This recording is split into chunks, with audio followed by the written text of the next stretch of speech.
Avec PowerPoint, vous créez vos présentations diapositive par diapositive.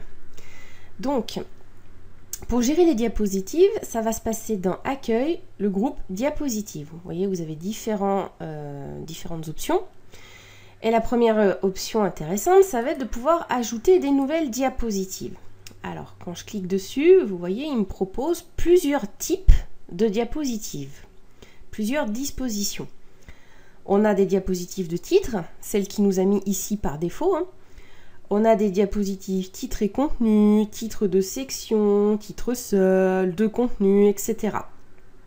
Admettons que j'ajoute une diapositive titre et contenu, qui est une des diapositives les plus utilisées dans PowerPoint. Donc vous voyez, il m'a rajouté une deuxième diapositive ici, et il attend que je donne un titre à ma diapositive dans la section titre, et que je lui ajoute un contenu, qui peut être du texte, mais pas seulement.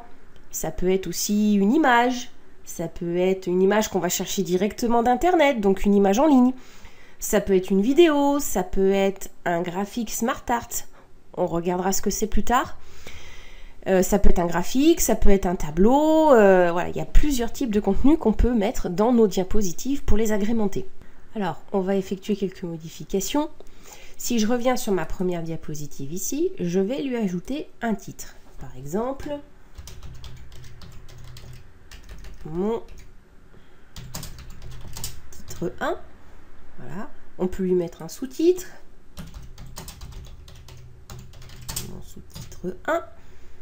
Vous voyez que dès que je modifie quelque chose sur la vignette, sur le diapo, ça, on a l'aperçu dans le diaporama des modifications qu'on fait. Donc si je passe sur la deuxième, je vais mettre un titre de section par exemple. Voilà. Et puis là, je peux très bien mettre mon texte. Virgule, je ne sais pas quel texte.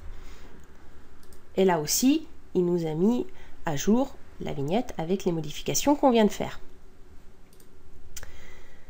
Maintenant, si je veux enregistrer mon travail, parce que j'ai fait des modifications, je ne voudrais pas les perdre, donc il faut que je les enregistre. Alors, je vais dans Fichier, voilà, je vais faire Enregistrer sous, je vais choisir où je vais les enregistrer. Alors moi, je vais les laisser dans mes documents, ça ira très bien. Voilà, je lui donne un nom, je vais l'appeler ma présentation. Voilà, hop, enregistrer. Vous remarquez que tout en haut, PowerPoint a changé le nom de la présentation. Avant, c'était écrit présentation 1 par défaut, et là, il a bien enregistré ma présentation puisqu'il a changé le nom, il a bien écrit ma présentation comme je l'avais nommé.